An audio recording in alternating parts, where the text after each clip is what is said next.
Thank you for downloading this audio title, published by thoughtaudio.com.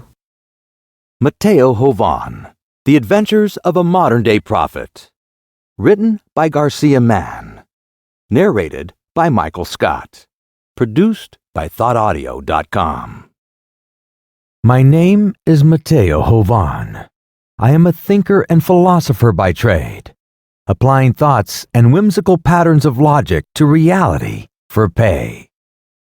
I often take myself seriously, but most of the time, I spend poring through research papers on whatever subject holds my interest at the time. I have long since given up any prospects of a real job, or have yet to make significant strides in convincing any great crowds of my worth, except for a few clients and friends. The story I'm about to tell begins a long journey which was to change my life forever. It is hard to explain, but in one night, I was transformed by the mystical presence of what we call spirit. Let me begin my story. It was a late winter night when I felt a tug at my coat. I turned around and saw a man, a large brazen man, wearing a white robe with golden bands. He was tall and handsome, yet very sincere in his look. I knew at once he was an angel of God. He was radiant, glowing deeply from inside. I was shaken, but not startled at his presence. He didn't say a word, but looked at me straight in the eyes. I could hear every word he was saying, although it was strange at first to hear it through my eyes. His sincerity deeply moved me. I could sense he wanted me to go with him as he gazed upward to the sky through my window. Without saying a word, I assented and soon found myself in a clouded sky, whirling with unprecedented speed, while the angel of God held me with merely a slight touch. As he turned around again to look at me, he slowly raised his hand. All at once, a light filled the room. I became dizzy, and then everything around me began to swirl until it all blended together. The next moment, everything stopped moving. As I looked around, I realized I was somewhere very strange. No longer was I in my home, but somewhere else. It felt heavenly. Everything in this place felt glowing and soft. The air was peaceful and serene. My body was warm inside, as if goodness was streaming through my blood. I gazed all around me and saw colors and lights. They moved and shifted. One moment sharp and clear, the next moment glittering and diffused. I could hear sounds, but I felt as if I could feel them too. My whole being seemed to interlink with my surroundings. There was no beginning or end of one thing to another. Everything blended together and harmoniously swayed as if in a giant pool of summer wind. As I looked around the room, I noticed the angel of God was standing at my side. As he turned to me, I realized for the first time how gigantic he was. Intuitively, I knew he was a warrior class of angel. His body, or what seemed like a body, was perfect in build. When I looked into his eyes, nothing but strength emanated from them. It wasn't a strength based in hostility, but more strength founded on purity and goodness. It seemed very ironic to me at the time. The confidence he portrayed was deep and awesome. It was as if nothing could penetrate his invincible wall. One glance into this man's eyes would stop anything evil in its tracks. No being would attack this man, lest he melt on the spot. Only later would I come to understand how deeply I felt anointed by this angel of God. Over time, I would find his presence the saving grace of my life. I could never have survived the ordeals of what I was to see and experience unless this angel warrior of God stood by my side. I was attempting to orient myself when the angel touched my head and then lifted his palms upward, pointing to a small speck above his head. The speck kept getting bigger and bigger until it became a huge cloud of white light. The cloud kept expanding until it got closer to our heads. Then I noticed another man embedded in the cloud of light, perfectly centered, as if the light was coming from him. This man was more human in form, but radiated even more strongly than the angel.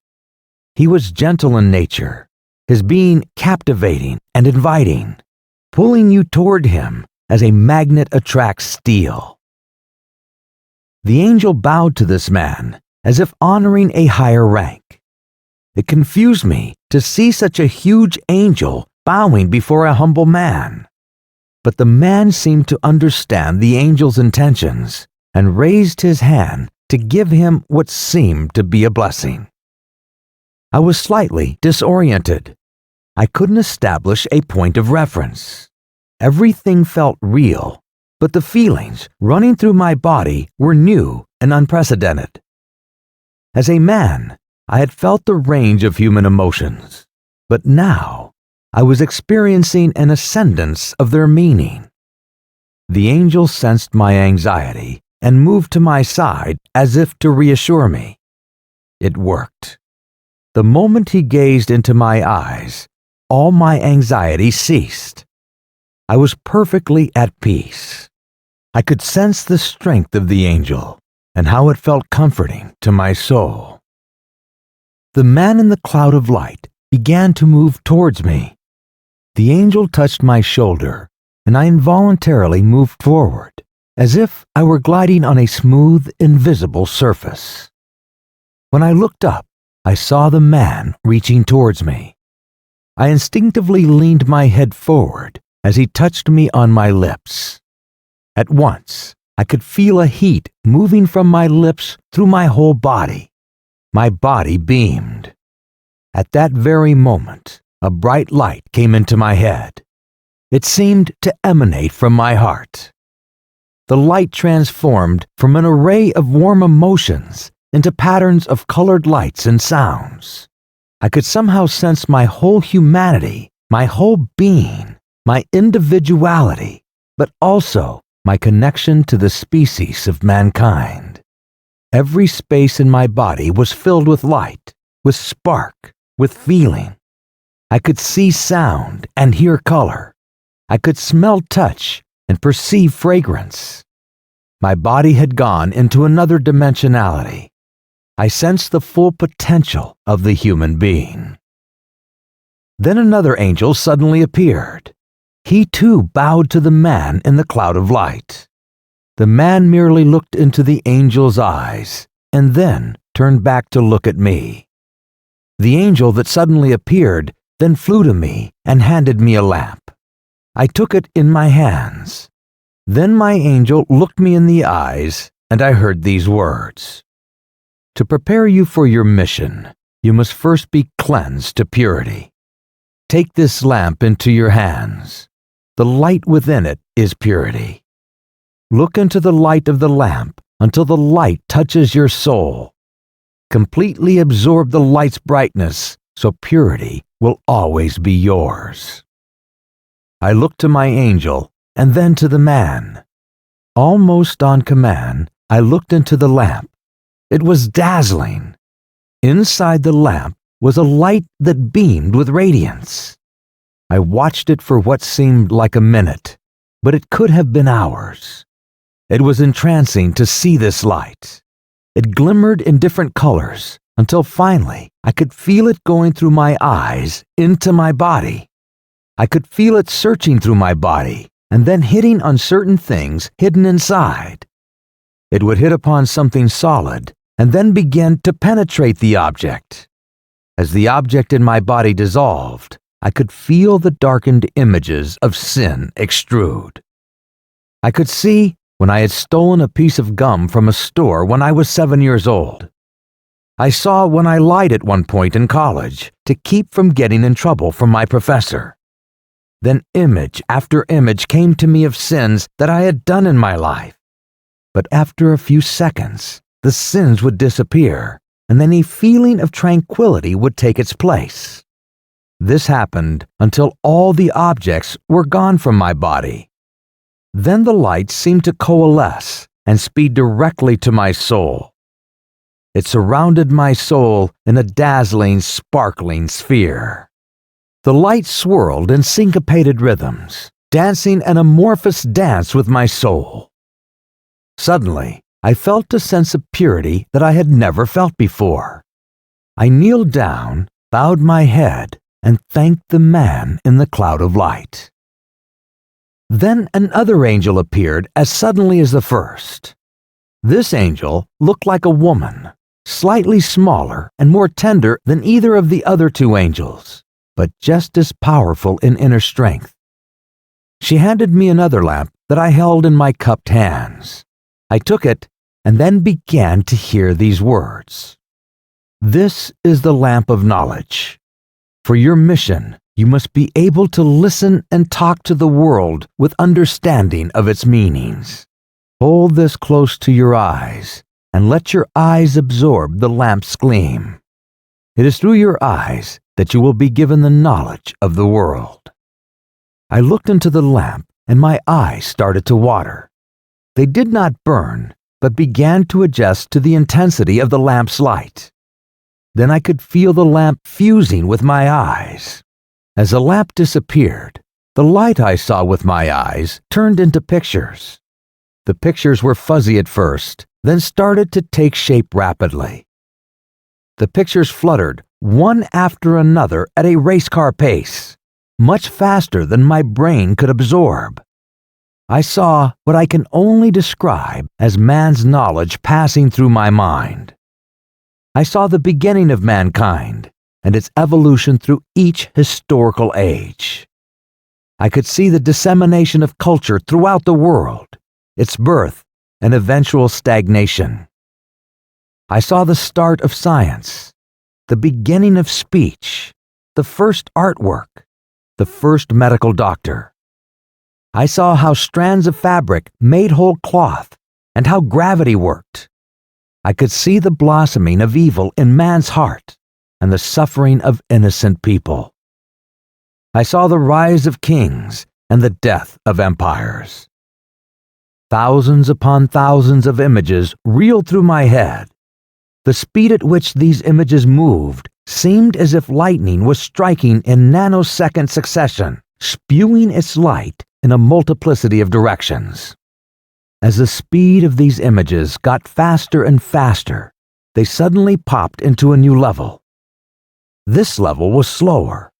Rotating ideas and thoughts grouped together and collected themselves into tribes. The guilds and factions they created, as best as I can describe, were classifications and principles, again similar to a model of a chemical element.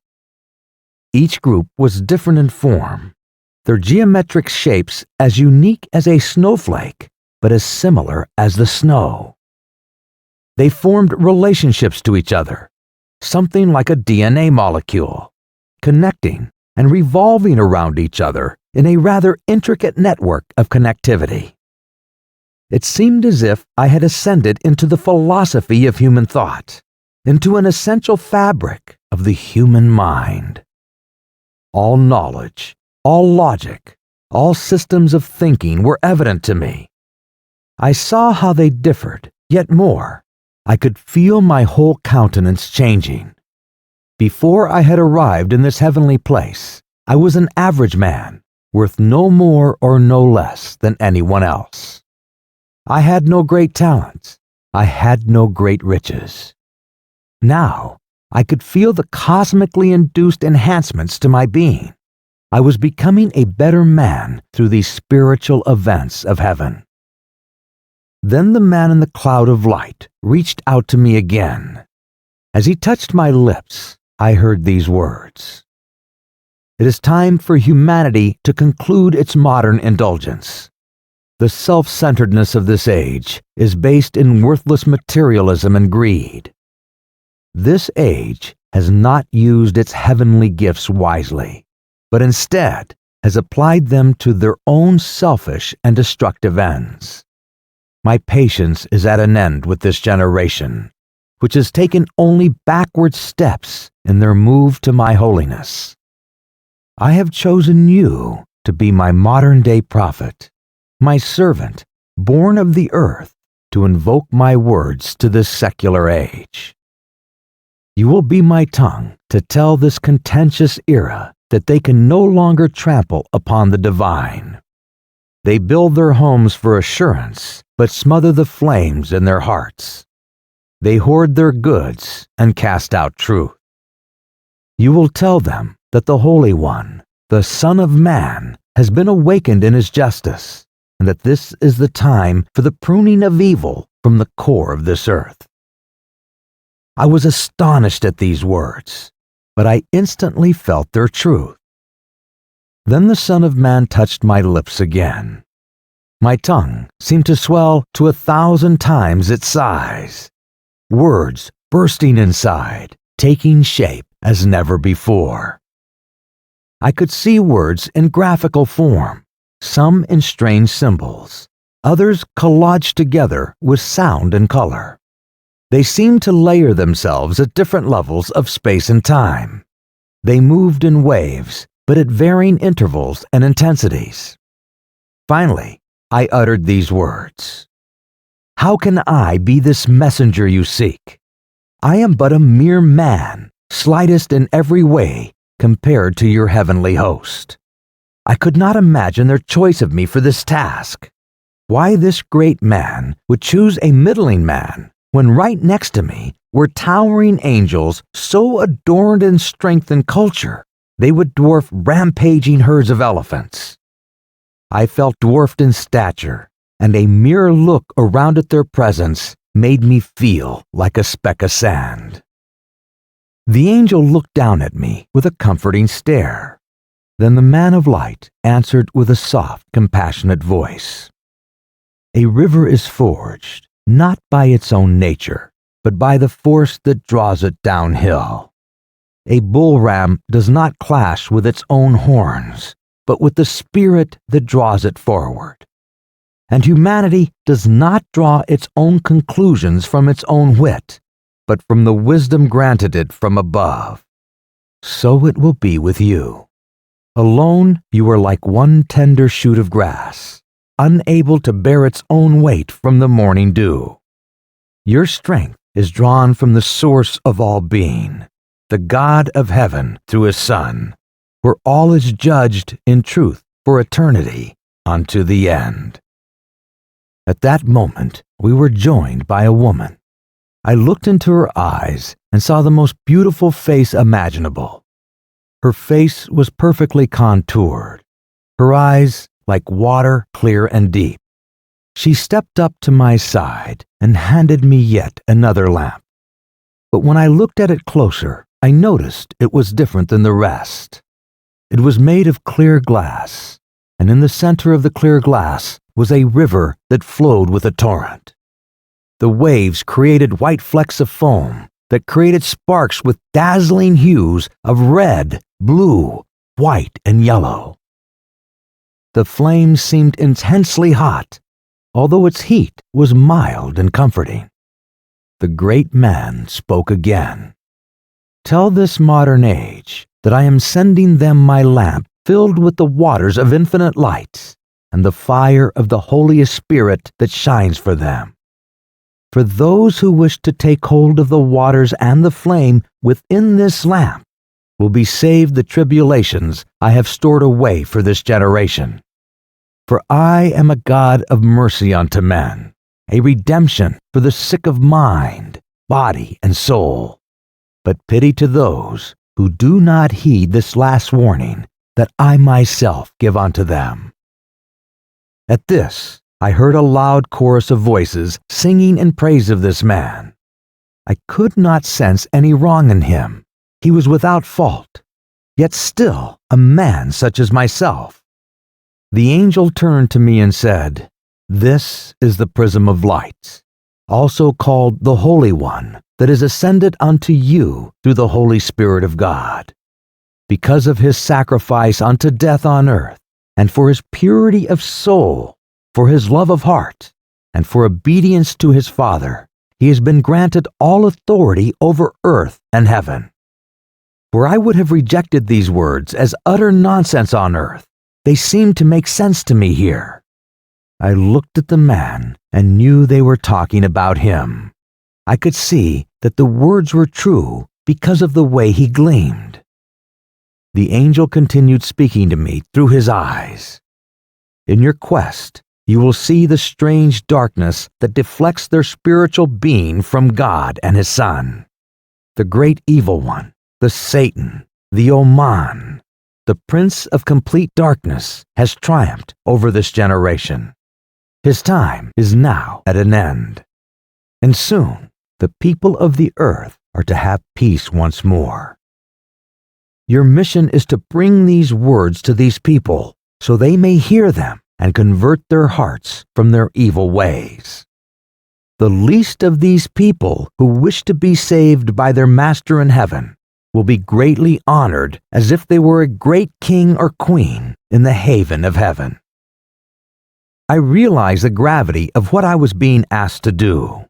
How was I going to be able to go up to a group of people and tell them I had just gone to heaven and I had a few words to tell them about their behavior, to tell them I was a messenger from God, ordained by the Holy One, with angels protecting me, and that the end times were here?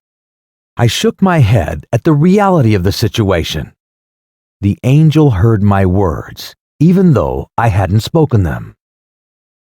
You will in fact be questioned, deemed mad, and even cursed as a rebellious troublemaker. However, you must understand this is the evil one, provoking disbelief in the multitudes. He cannot stand up against the words of truth. When asked questions that seem unanswerable, it will be the prism of light that will answer them for you.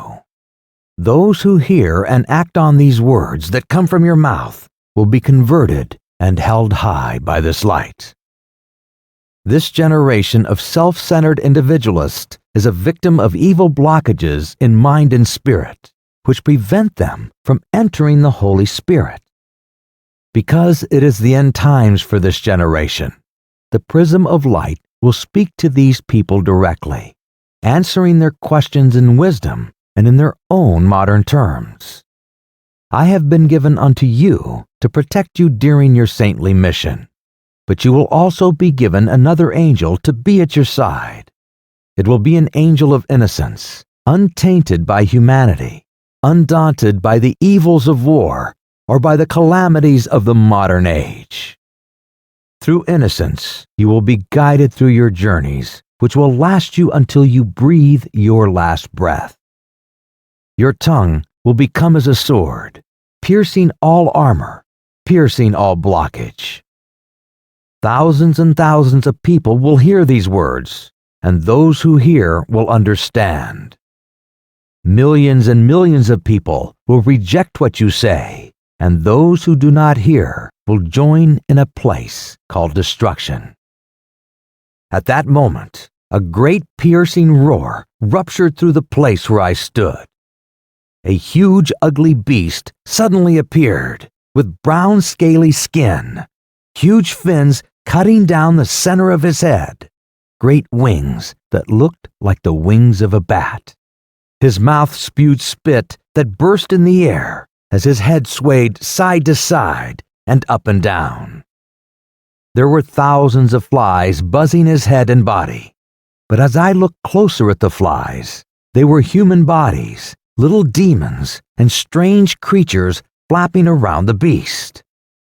Then the beast blurted out a scream so terrifying and so loud that it shattered the peace in the atmosphere.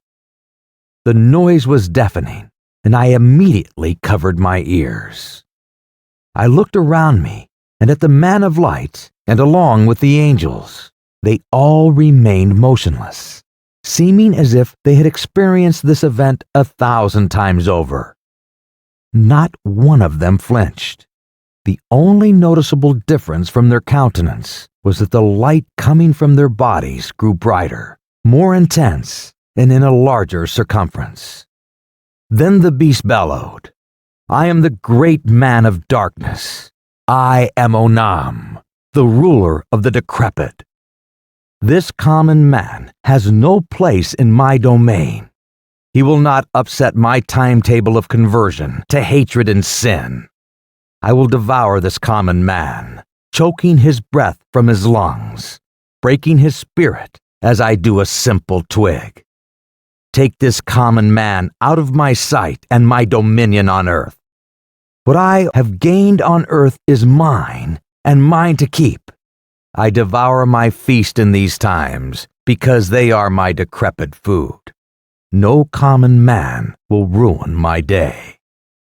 I shook in absolute terror. At that moment, an enormous group of angels flew from a very high place. Immediately, I sensed they were the angels assigned to the protection of the man of light and the souls in heaven. They were great in size, equal to and even bigger than the great beast. You could feel their strength and tenacity. As I watched this procession unfold, I stood frozen to my spot, unable to move one muscle in my body.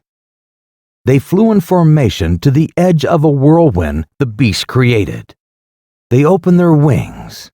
At the exact location of their spread wings, the whirlwind of the beast stopped and began to implode. The beast roared in anger. The flies around his body shuddered in fear of the beast's mighty screech.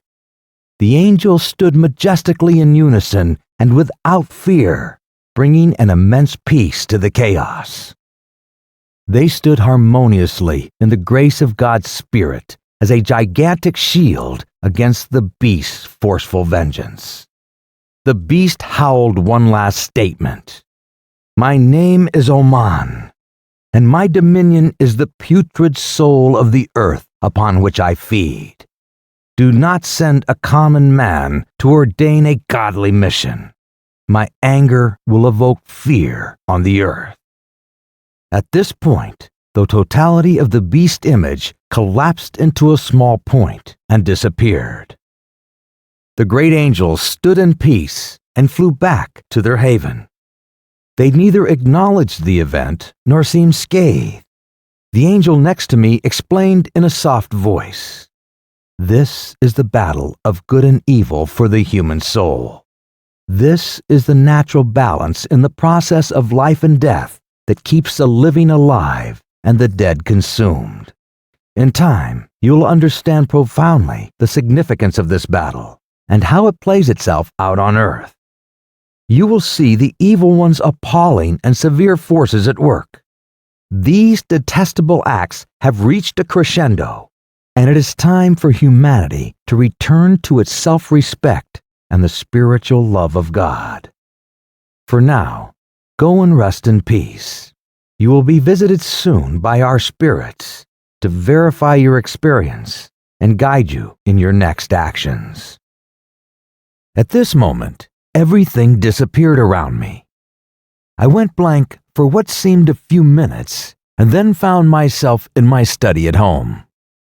I looked down at my body and felt my arms. As I rubbed my arms, I realized everything was back to normal, but somehow I was very different. I looked around at my books, and for some strange reason, they seemed dusty, as if 100 years had elapsed and no one had dusted them during the whole time. I looked at the newspaper I was reading a few minutes before my departure. Although it was not tarnished in any way, I saw it as trite and unconvincing. It didn't look different, but I could sense it was different than before. All around me, I could feel things had changed. It is not that they physically changed. It was more as if I could look into things and see an essence I had never noticed before. As I stared around the room, the objects in the room varied in their luminance. On the shelf, a book was dull and trite. Another shone brighter and sparkled. On an end table, a trinket was dull, whereas a picture on the wall shone brightly. All around me, There were varying degrees of radiance from every article in the room. I could look inside each item and see the essence of their being. Although they were inanimate objects, I could see they had essence, and I could see into the history of their lives and whether they were based in goodness or beyond. I began to realize I needed to assess whether the incident I had just experienced was real or merely a bizarre dream. I was truly mystified. It seemed real, yet at the same time, I sensed there was something about it that was very mystical. As a student of logic, abstraction was relatively normal to me. Arcane ideas, ontologisms, gestalt sequences were part of my day-to-day activity. Yet, this encounter stood outside my field of abstract vision. As I continued to assess the experience, I began to wallow in a field of mental absurdity, walking around my room, touching things, feeling feelings I had never felt before.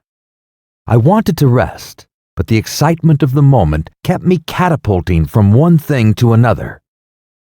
I decided to sleep and let my body recover. I closed my eyes and dropped into the deepest sleep of my life. The end of Part 1. Please continue to Part 2. Published by thoughtaudio.com. Segment 2. Published by thoughtaudio.com.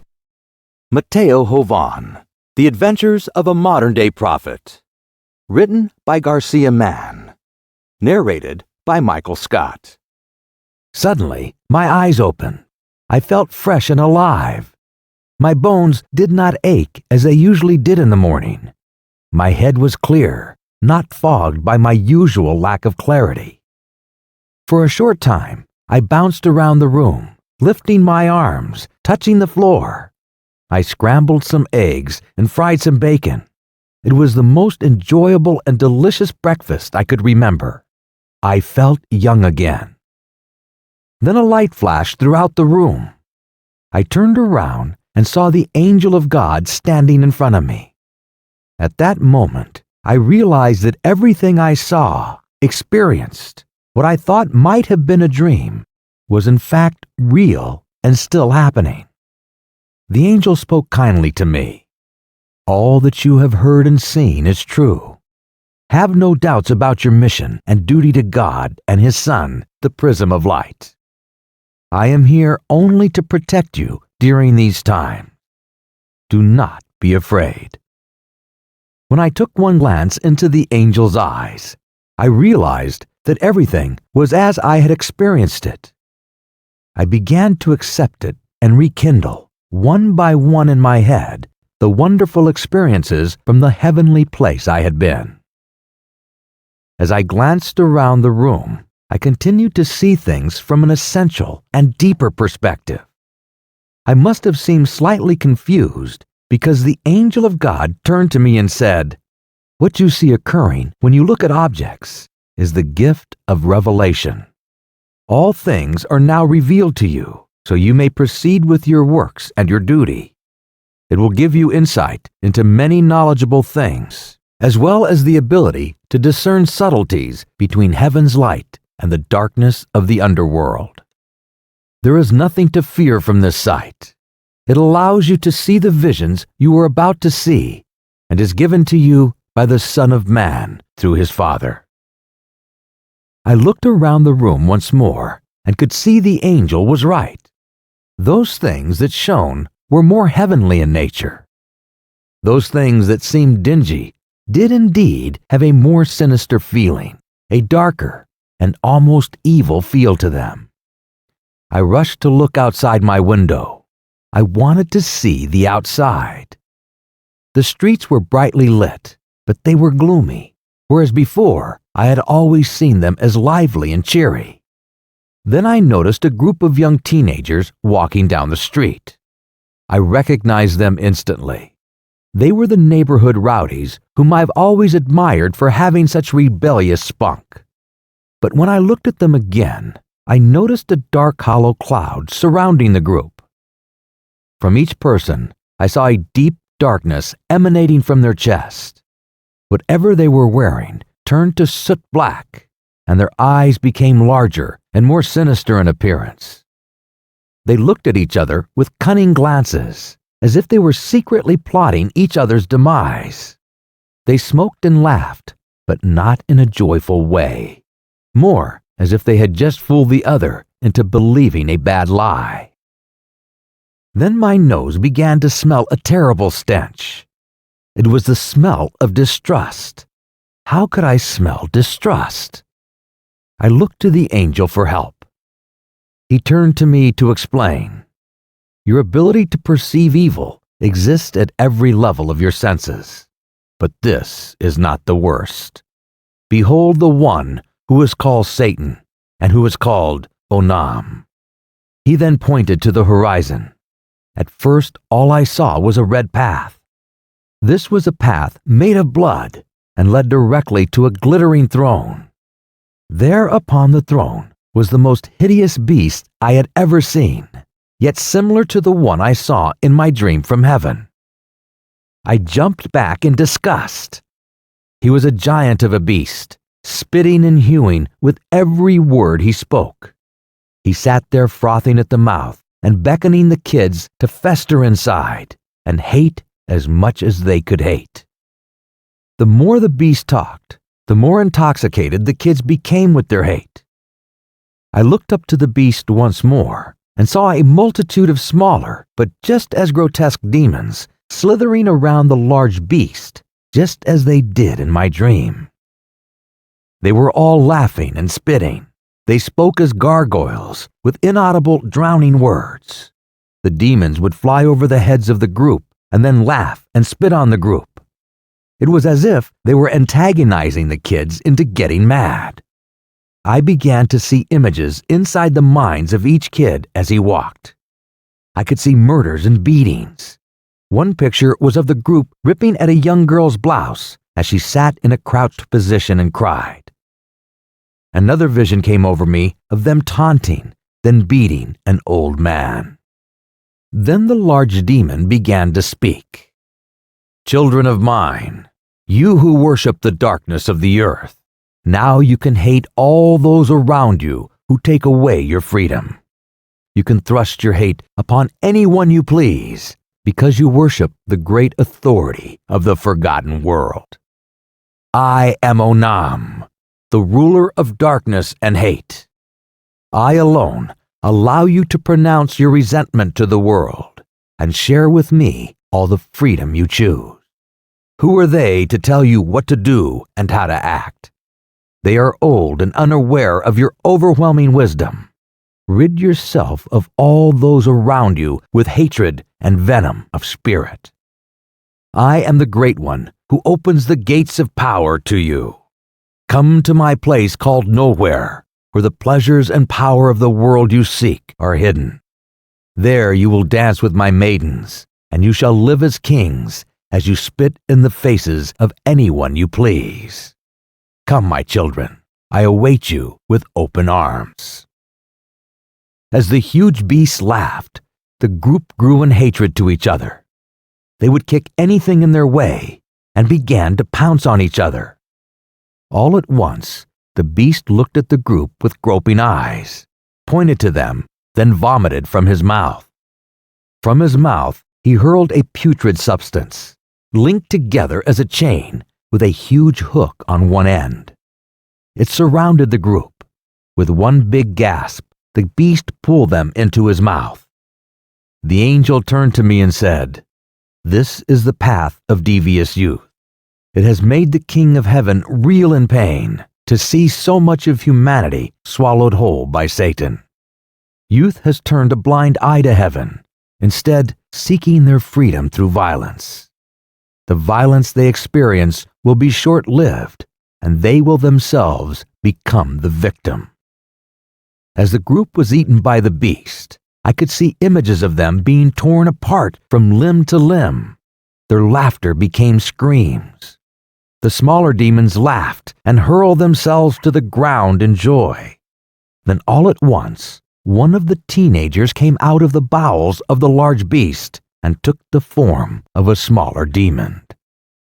He turned to the beast and said, "I have survived the test of your dark world and have grown into your strength. Now allow me to devour more than these friends. Let us together swallow whole my generation." With that, the vision vanished. I shut the window curtain as fast as I could and stepped back from the window in an instant. I was appalled at what I saw. Here in this room, only a few short days ago, I was rooting for these kids, wanting them to succeed in their mission. I saw their quest for freedom as a means of keeping us all free and creative. Through this rebellious spirit, I felt that humanity could carve new paths. Indeed, I was right. There was a path being carved, but its darkness I had never beheld before. I glanced in the mirror on the wall and saw that I was white as a ghost and sweating profusely from my head to my toes. Then I felt a cold shiver go up and down my back. I looked to find the angel, but he had disappeared. I glanced at my chair and thought for the first time of what had happened to me. I walked in a circle for what seemed for only a few minutes, but then the sun began to rise and the sounds of traffic on the street were becoming more pronounced. I must have been walking in the same spot all night and lost track of time. One moment was like an hour, 1 hour like a moment. As I slowly came to my senses, a knock came at the door. I couldn't even imagine who would be there at this time of day. I shook my head and patted my eyes. The knock came again. I struggled, wrapping my jacket tightly around my body, holding it firmly at my neck. I opened the door, and standing there was a little child. I gasped. He was radiant and shone brightly. This was the second angel I was told about the night before. His hair curled in a round dome around his head. The color of his hair was blonde, although it glimmered from pure white to brown. The child had big round hazel eyes. It was a male child. When I looked into his eyes, a great peace came over me. I remember thinking that I should look away because my eyes were weak from always reading in bad light. However, for some bizarre reason, my eyes did not react at all to the brightness. On the contrary, they seemed to relax, and the pain that was constantly behind my eyes had vanished. The child looked at me and smiled. "Good morning, Mateo Jovan. I am he sent by the Holy One. I am innocence. I am perpetual youth. I am the birth of a baby and the young child you hold in your arms. I was born 100 times over, 1,000 years times 1,000 years ago, but only born today. In the quest of your mission, I have been given unto you to show you those things that must be seen by you. Your missions will be challenging, and your visions beyond belief.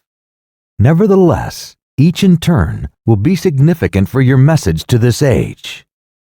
Keep a watchful eye on the paths you see from me." I was entranced by his small but confident voice, and became eager to see what journeys this little child would provide. Without hesitation, he turned to me and said, "We must go outside now. Please come with me, for I must show you a fellow human being in need of our services. In your duty to God and His Son, we are to make whole a man in a desperate situation. He awaits you in another land." My mind rushed ahead as I realized I could not help anyone. I am not a doctor or a medical person. I am a philosopher. I help provide rationales for this and that. I have never helped another human being in any other way. I could not for the life of me see how I could help anyone. I had to find a way out of this dilemma of mine. But the little child didn't seem to be scathed by my reluctance. He stood there patiently, and waited for me to finish. Then he turned to me and said, "God's work for this world is not based in what man has accomplished. God does not need a degree in science to perform great works. He whispers onto the clouds to part, and to the mountains to move, and they obey in an instant. If he tells you of a circumstance and needs you to be there, it would be wise to have faith and follow the commands of your sovereign." I could sense the child's ease as he raised his hand to mine. I could not make sense of where we were going, but I did not resist in the least. The moment I touched the child's hands, I was momentarily dazed. It could not have been for more than 3 seconds. When I looked up, I was in a park I had never seen before. It was very cold, and the wind was biting, although it was not blowing very hard. I looked down at my hand and noticed the child was dressed in a small thin shirt, thin, loose-fitting trousers, and no shoes. I panicked. This child is going to freeze to death, I told myself. Then I noticed my hand that the child was holding. It was warm compared to the rest of my body. The child did not display any discomfort. As I began to concentrate on his hand, the warmth began to travel through my whole body until I was truly comfortable, even though outside it was cold. The little child pulled me to the edge of a small cliff. All of a sudden, at the bottom of a steep slope, was a group of homeless people. This did not strike me as strange. The homeless had become quite prolific in my own town, and these did not look much different. They were all dressed in tattered clothes and the classic gloves with no fingers. Some had scarves, all had bad teeth. The men were unshaven, and the women looked old, no matter what their age. There were 3 or 4 shopping carts filled with various debris, including cans, bottles, discarded pieces of furniture, wall hangings, and some articles of clothing. Everything had a sense of dirtiness about it, as if the dirt had been evenly sprayed over all the contents of their little camp at the same time. Then I noticed I could see a light from each person, and the whole group as well. It was very similar to the effect I saw on the kids when I was staring from my window the night before, except the light I saw from this group was diffused with a dense gray fog emanating from it. Everyone seemed lethargic and sullen. There was no life coming from these people. They looked dead and helpless, yet they did not seem physically unhealthy, except for the dirt that caked their skin. They stood around the fires, warming their hands. They barely talked to one another, except occasionally when one seemed to be bitter about something unintelligible. The gray fog seemed to cover them all and actually penetrate their body. The fog looked the same as the dirt, old and grimy. Then suddenly, one man in the group stopped, grabbed his chest, and fell to the ground. It looked like he could not breathe. No one around him moved, except to move out of his way as if to avoid contact with the man. I could not believe my eyes. This man was dying, and no one was responding. I looked hopelessly into the eyes of the little child. The look he gave me inspired me to act, which I started to do instinctively. I ran down the side of the hill, bounding like a mountain goat, barely touching my feet to the ground. I felt sure-footed and fast. I noticed the group reacted negatively to my arrival, not like a person who was attempting to help a dying man. They moved aside to avoid getting hit by my bouldering downhill movement. As I neared the man, I began to call out, "Someone call an ambulance." I looked into everyone's eyes in disbelief when I did not see one person move a muscle. Then I repeated, "Doesn't anyone see this man is hurt? Someone, please call an ambulance, or this man is going to die." Then an old woman stepped out of the fog until she became barely visible and yelled, "Oh yes, listen to this tip-topper. He thinks he must be talking to his country club cronies. Call an ambulance," as if they would come to this place. And if they did, they would probably turn and run when they realized it was us who had called. Everyone kept doing what they were doing. Then another man peeked through the fog. Yes, and maybe he can pay the hospital bills with his credit card. While he's at it, maybe he could take us out to some fancy restaurant for expensive food and wine. Everyone just nodded. Then one or two others would appear out of the fog and make some forlorn statement, everyone nodding at the same time. I could not believe my ears.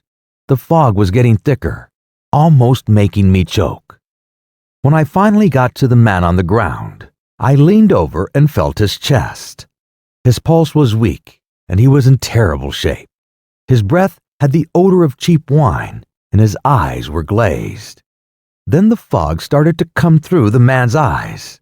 I jumped back suddenly to avoid its onrush.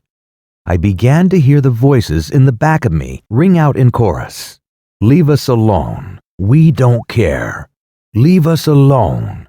We don't care." I looked around, and the group had turned into thousands of people chanting the same chorus over and over, all walking into the center of the dense fog. Then I heard a deep, raspy voice beckoning those around me to walk into the dense fog. "Come and leave this man alone. He will do nothing but burden you. There is nothing to care about except yourself. Come. My name is Onam, and I care for your plight more than anything else. Yes, you must abandon all hope and care for nothing around you. Then you will find the aloneness you cherish for your life. I am with you and call you alone and rejected. Your rejection is the center of my world." All the people who walked into the fog lost hope and stopped clinging to the little sense of life that I could see was left inside of them. They became hopeless, uncaring, and forlorn. The fog actually seemed to sap their strength as they moved deeper into it. Then the demons I saw the night before took on very sad faces as they flew over these people. They would cry and hold their faces and mourn, then whirl by the heads of the walking throng. But when they flew back to the big beast, they would roll around and laugh as if they were playing some cruel hoax on the people. The beast then spoke again. "This is your chance to be pitied for eternity for your hopeless cause. I will comfort your victimization from the outside world. I will pity you and give you a broad shoulder to weep in your misery." Then he too would laugh a deep laugh that seemed to spell each person's destruction. I looked up, and the beast made eye contact with me. He noticed I was helping the man on the ground, and began to swear with anger. His blood began to boil. His eyes became big and angry. He pointed at me and began to shout obscenities. His demons became scared at the sound of his voice. I froze in my tracks. He then lifted his arms and opened his hand. A huge thunderbolt appeared in the palm of his hand. It was putrid in look and smell, and boiled in a pimpled stew that made me tremble deep inside. He screamed a screech so deafening that even the deadened people walking into the fog stopped in their tracks. The beast then spoke to me as froth spewed from his mouth. "You dare take one of mine. I am Onam, the master of darkness in the world. You dare convert the pitiful from despair and sickness. Your insolence has caused your death." With that, the beast hurled the bolt in my direction. It was screaming directly on target to my head. At that moment, the thunderbolt stopped in midair. The one that called himself Onam retrenched in anger. Above my head, the angel of God appeared, glaring in the direction of the hurled object with a look so intense it made everyone shudder. The cloud of gray fog began to move backward, and the people began to fall to the ground. The demons were in panic, and the large beast began to rage in anger. He kicked his demons, killing some, injuring others. He then would grab a person walking towards him and slam him to the ground, then take another and crush him in his hand. The angel of God lifted his hand, and the beast wallowed in pain, yelling to the angel of God, but not looking directly at him. "You cursed victim of the light, you enemy of the people of darkness, you lowly servant of God. Leave me to my work, where my stealth brings despair, but your brightness blinds us to our deeds." Then turning to his multitude, he said, "We must leave to a darker place, where the light cannot touch, and where we rule undisturbed in our intoxicating loneliness, and find safety in our dense gray fog of no concern." With that, everything vanished. The angel of God stood there firm, his whole demeanor emanating a strong light. I slowly became comforted. When I finally realized that the man was still on the ground, I looked up hopelessly to the angel of God. He then said these words, "The evil one claims many souls through the sin of despair and hopelessness.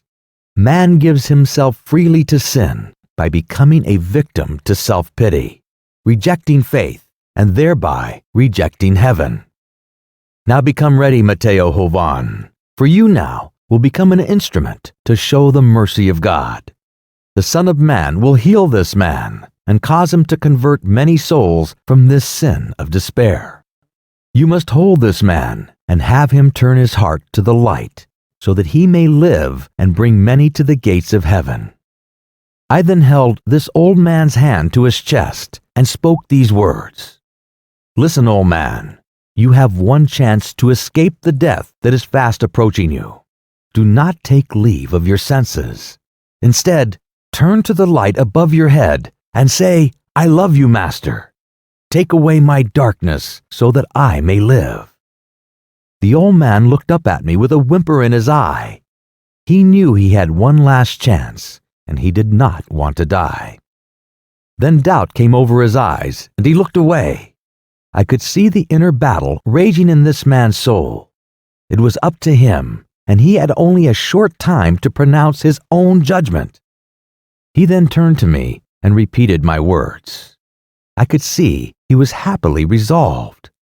At that moment, a huge flame of fire came down from the sky and seemed to consume the man. In an instant, it was gone. When I looked back, he was standing straight up. He looked around and smiled. He spoke the following words. "All my life, I have struggled with the insecurity of my own worth. It finally beat me down until I did not care any longer about anything. I abandoned my kids, my wife, and finally, my own integrity. I stopped caring about myself and others. I was in despair, and despair was my companion. The light has come upon me, and now I am reborn to a different mission. Let me walk from here and thank you for your concern for me. From this moment on, I commit my life to the conversion of souls who live in the depths of despair, and will bring them to God and His Son of Light." With that, he walked off radiating a beam of light so strong, happiness could have been born in that light.